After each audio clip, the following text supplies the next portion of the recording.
आप सभी का एग्जाम नगरी की यूनिवर्सिटी प्लेटफॉर्म पे स्वागत है। जैसा कि हम बात कर रहे हैं बीएड वर्सेस बीटीसी, जिसका ऑर्डर 11 अगस्त 2023 को जारी कर दिया गया था। आप जानते हैं उसके बाद कई राज्यों से बीएड वालों के लिए अच्छी खबर नहीं आई थी, जिसमें से आप देख सकते हैं एमपी, कलकत्ता, पश्चिम बंगाल में तो जो बीएड भाई बहन जो शिक्षक बने हुए थे उनका भी जो ब्रिज कोर्स नहीं किए गए थे, ऐसे शिक्षकों की भी सूची मांगने को कहा गया।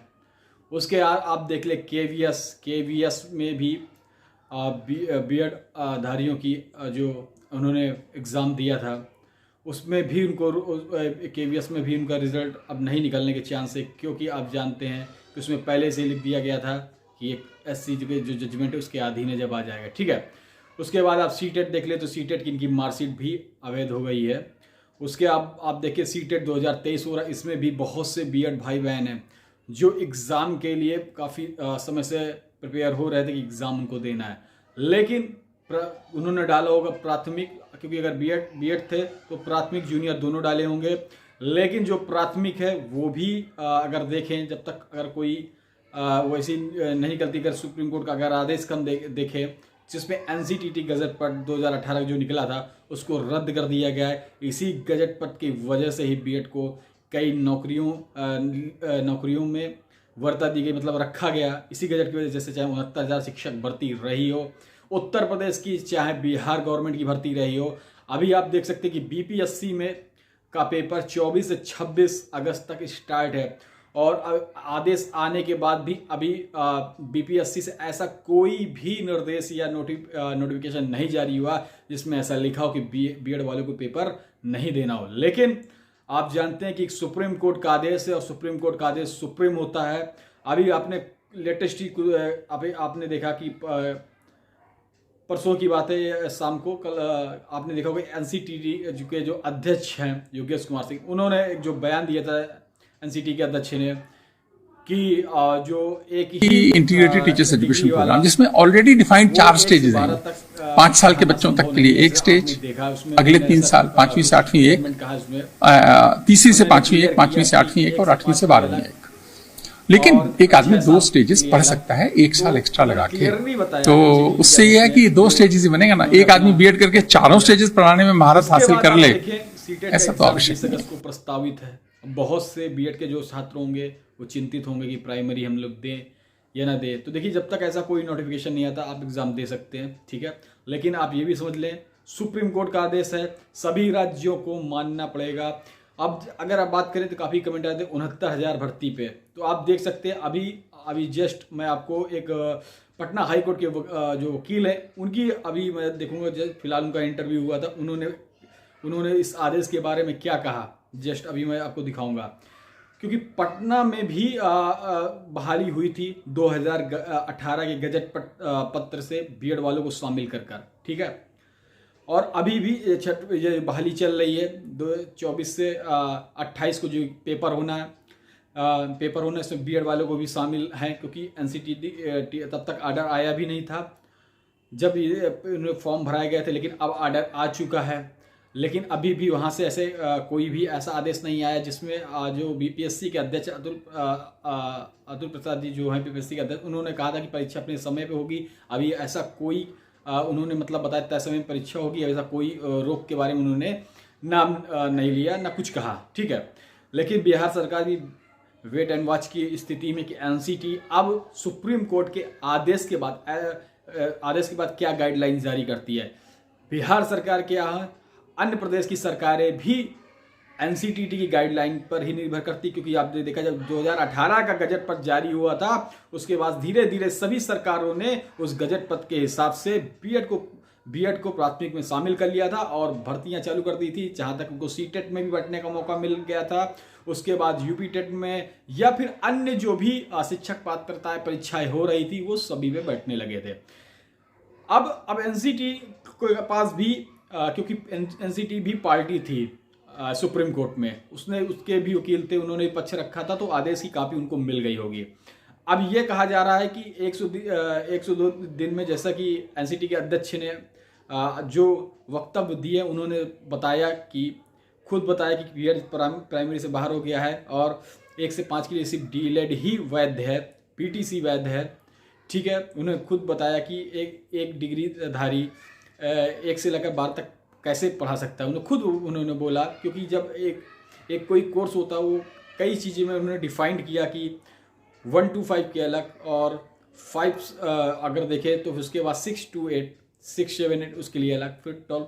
तो उन्होंने एक बताया कि कैसे ऐसे कोर्सेज के माध्यम से तो अगर आप देखें कि एनसीटीटी की अब मेन सभी राज्य हों अपना वो कर रही कि एनसीटीटी क्या गाइडलाइन जारी करती है। तो एनसीटीटी के अगर माने उस आदेश को अगर देख के माने कि वो वक्तव्य देखे जाए तो एनसीटी भी सुप्रीम कोर्ट के आदेश को स्वीकार कर लिया, करना ही पड़ेगा क्योंकि वो सुप्रीम ऑर्डर है, उसके खिलाफ कोई भी जा भी नहीं सकता। हाँ, अब ये रही कि बीएड जो भाई बहन है वो कह रहे हैं रिव्यू पिटीशन डालने के लिए, तो देखिए सबका अधिकार है, कोई भी, क्योंकि आप भारत में रहते हैं, आपको संवैधानिक अधिकार दिए गए, आप उसके तहत अपने अधिकारों को उपयोग कर सकते हैं। रिव्यू पिटीशन अगर आप डालते हैं तो आप ये भी सुन लीजिए, रिव्यू पिटीशन आप जब डालेंगे तो रिव्यू पिटीशन उन्हीं जजों के पास जाएगी जिन्होंने इस केस को सुनवाई की थी, क्योंकि रिव्यू पिटीशन का मतलब यह रहता है कि क्या कोई ऐसी कमी रह गई, आपसे कुछ ऐसे दस्तावेज या कोई ऐसे साक्ष्य आपसे छूट गए हो जो आप सुनवाई में न दिए हो। लेकिन आप जानते हैं कि केस की सुनवाई 2 साल से लगभग चली, 2 साल से ज़्यादा या 2 साल तक चली लगभग। और ऐसा तो नहीं कि बीएड के जो वकील थे या बीएड से जो भाई बहन जो केस लड़ रहे थे उन्होंने सारे साक्ष्य तो उपलब्ध करा ही दिए हुए होंगे, कोई तो ऐसा साक्ष्य बचा नहीं होगा। तो रिव्यू पिटीशन में यही रहता है कि कोई साक्ष्य अगर छूटे हो तो जा सकते हैं, लेकिन उन्हीं जजों के पास जाएगी। तो मेरे ख्याल से तो आप भी जानते हैं या जो भी भाई बहन जानते हैं कि सभी उन्होंने जो अपना कोई कसर छोड़ा नहीं होगा, सभी साक्ष्य दिए होंगे और वही जज होंगे। तो रिव्यू पिटीशन अगर आप देखें तो नाम मात्र का अगर देखें तो नाम मात्र अगर एक्सेप्ट होने के चांस होते हैं, क्योंकि वही जजेस होते हैं। 2 साल तक कम से कम सुना गया, ये तो नहीं कि 2 मिनट में ऑर्डर दे दिया गया हो। काफ़ी डिस्कस हुए पीरियड, लेकिन यहाँ पर आप जानते हैं कि 2 ही कमी मात्र कहा गया। एक तो ब्रिज कोर्स, मेन यही है ब्रिज कोर्स, यही डीएलएड को प्राइमरी के लिए एलिजिबल बनाता है और बीएड को उच्च कक्षाओं के लिए मेन ब्रिज कोर्स, क्योंकि इसी का आप जानते हैं कि ये कोर्स ही बना था बीटीसी और डीएड कि ये सिर्फ प्राइमरी के ही छात्रों को, जैसा एनसीटी के अध्यक्ष ने भी बयान अपना जारी किया। तो चलिए अब उसके बाद हम आपको दिखाते हैं वो न्यूज़। पटना हाईकोर्ट में जो भी बिहार के भाई बहन छात्र वो ज़रूर देखें, जो भी 69,000 भर्ती के भी बहुत क्वेश्चन आ रहे थे वो भी देखें, क्योंकि वहाँ जैसे यहाँ 69,000 भर्ती में भी 69,000 भर्ती में भी बीएड डिग्री धारक काफ़ी संख्या में शामिल हुए थे और उन्होंने नौकरी पाई थी। उसी तरह बिहार शिक्षक बहाली भी हुई थी, वहाँ पे भी शिक्षकों की नियुक्ति हुई थी, वो भी नौकरी पाएँ। तो देखिए क्या कहते हैं पटना हाईकोर्ट के वकील जो इस मामले पे भी लगे हुए हैं, क्योंकि आप जानते हैं कि बिहार में भी रिट पड़ चुकी है, काफ़ी पहले पड़ चुकी थी बीएड वालों को एडमिट कार्ड न जारी करने की, उसकी भी सुनवाई होनी है। आप देखें ये आप ये भी देखिए सुप्रीम कोर्ट का जो ऑर्डर आया था आपने देखा उसमें कई रिटें कनेक्टेड थी, ठीक है, चाहे उत्तर प्रदेश की रही हो, चाहे पश्चिम बंगाल की रही हो, चाहे एमपी की रही हो, ठीक है। तो अगर आप देखें कि जो भी एनसीटी के 2018 गजट पत्र जो पत्र जारी हुआ था उसके आधार पर बीएड वालों को उसी गजट पत्र लाभ दिया गया था, क्योंकि वहां से निकला गया था और बीएड वालों को प्राथमिक में नौकरी दी गई थी। लेकिन जब आप खुद ही सोचिए, जब वो गजट पत्र ही रद्द हो गया, मैं ऐसे नहीं कह रहा, देखिए मैं भावनाओं के साथ तो मैं किसी के साथ भी जा सकता हूँ, भी भावनाओं के साथ, लेकिन कोर्ट भावनाओं से नहीं चलती। मैं आपको बताता हूँ, कोर्ट साक्ष्यों से चलती है और कोर्ट सबूतों से चलती है, भावनाओं से कोर्ट कभी नहीं चलती। तो मैं ये आप सभी भाई बहनों के लिए बता दे रहा हूँ, ठीक है, कि आप ये सर कह रहे हैं तो मैं एक लीगल एक ऐसी बात करूँगा जो वास्तविक हो कि सुप्रीम कोर्ट का देखिए फैसला जो है अकाट्य है। रिव्यू पिटीशन की बात मैं आपको बता चुका हूँ। रिव्यू पिटीशन अधिकतर अगर देखें तो क्रिमिनल मामलों पे होती है, अब ज़्यादा एक्सेप्ट होने के चांस होते हैं, आप जानते हैं। लेकिन ये सर्विस मैटर मामला है, आप जानते हैं, आपका अधिकार, आप रिव्यू पिटीशन डालिए, उन्हीं जजों के पास होगी। तो देखिए आपका संवैधानिक अधिकार है, आप हर उस अधिकार को यूज करिए, ठीक है। लेकिन जो मैं बता रहा था 69,000 शिक्षक भर्ती या बात करें बिहार में जो बहाली शिक्षक भर्ती, तो क्या बता रहे हैं पटना हाईकोर्ट के वकील साहब, उनकी एक बात जरूर सुनिएगा, देखिएगा, क्योंकि ये भी उस मामले से टच रहे हैं, ठीक है। और जो बीपीएससी का एग्ज़ाम कराने जा रही है, आप उसके बारे में भी उन्होंने बताया, ये भी आप जरूर सुनिएगा। चलिए, और जो भी भाई चैनल नए, लाइक एंड सब्सक्राइब जरूर कर दीजिएगा। मैं तो हमेशा चाहता रहा हूँ कि चाहे बीएड हो चाहे बीटीसी हो, सबके साथ अच्छा हो, सबके साथ भला हो, ठीक है। चैनल को लाइक सब्सक्राइब शेयर जरूर कर दीजिएगा। जय हिंद, जय भारत। इसको देखिए आप लोग तब तक, ठीक है। क्योंकि राजस्थान स्टेट वो बीएड को बाहर कर दिया था, डीएलएड को ले लिया था, तो बीएड वाले लोग थे, जिसमें कि राजस्थान हाई कोर्ट ने उनके खिलाफ में फैसला दिया, जिसके खिलाफ वो लोग सुप्रीम कोर्ट गए। ये लोग भी वहां पर जाकर रिट याचिका लगाए कि भाई हमारे यहाँ बीएड को मैंने ये नोटिफिकेशन एक हुआ है जो 18 में, उससे 1 to 5 में उसको एलिजिबल मान लिया है। तो वहाँ केस सुनवाई हुई, सुनवाई होने के बाद वहाँ भी हो गया कि कोई भी इस केस में जो भी रिजल्ट आएगा उसी पर डिपेंड करेगा, जिसकी कॉपी इन लोगों ने सरकार को भी दी थी कि ऐसा बात हो गया, इसलिए इस बहाली को रोका जाए, डेट को हटाकर बहाली की जाए। लेकिन सरकार नहीं मानी, चूंकि बहाली कर ली। तभी हाल में जजमेंट आ गया है जिसमें पूर्ण रूप से जो नोटिफिकेशन है जिसमें 1 to 5 के लिए बीएड को एलिजिबल माना था एनसीटी, उसको पूर्ण रूप से क्वैश कर दिया है।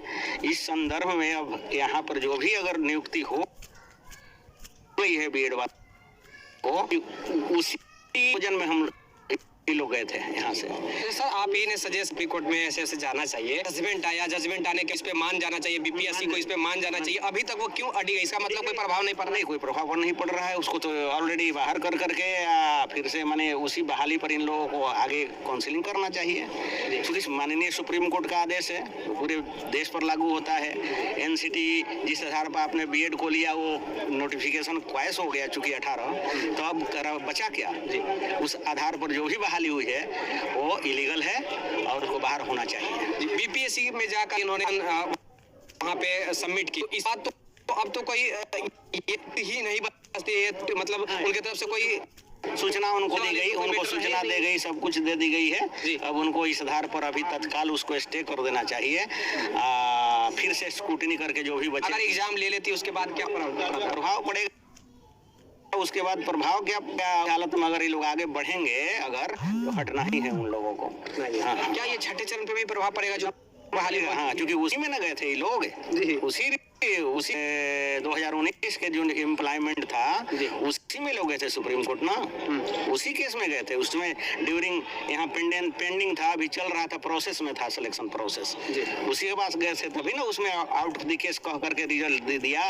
लेकिन फिर भी सरकार, ये तो मनमानी कहा जाएगा, आर्बिट्रेरीनेस है सरकार का। अच्छा सर, एमपी गवर्नमेंट जो है या वेस्ट बंगाल है या उत्तर प्रदेश, बहुत सारी ऐसी गवर्नमेंट पॉलिसी को ले ली है, एक्सेप्ट कर ली है ये सुप्रीम कोर्ट की पॉलिसी को, लेकिन हर पॉलिसी को एक्सेप्ट करिए, इसका मतलब माननीय सुप्रीम कोर्ट का आदेश है, उसको तो पूरे देश में लागू होता है, मान जाना चाहिए। लेकिन आप क्या सजेस्ट करना चाहेंगे? मानना चाहिए, एकदम कानून है। आप तो एडवोकेट। हाँ, कानून है, कानून की दृष्टि में तो मानना है, क्योंकि नोटिफिकेशन रहा ही नहीं तो अब अपॉइंटमेंट कैसे रहेगा? 18 के नोटिफिकेशन पर आप नियुक्त हो गए। अच्छा सर, ऐसा हो सकता है कि प्रारंभिक 1 से 5 के ऊपर ये कानून मतलब जो भी आया, उसके बाद 9, 10, 11, 12 के जो है वो प्रोसेस, हाँ, उसमें वो बहाल होंगे। उस पर तो कहबे किया है वो कि 5 के बाद इंटर तक लोग बहाल हो सकते हैं, तो लिखा है, उस पर कोई प्रभाव नहीं पड़ेगा। अच्छा, एक प्रश्न, लास्ट प्रश्न है, क्या ये बीपीएससी आवेदन में 8 लाख लोग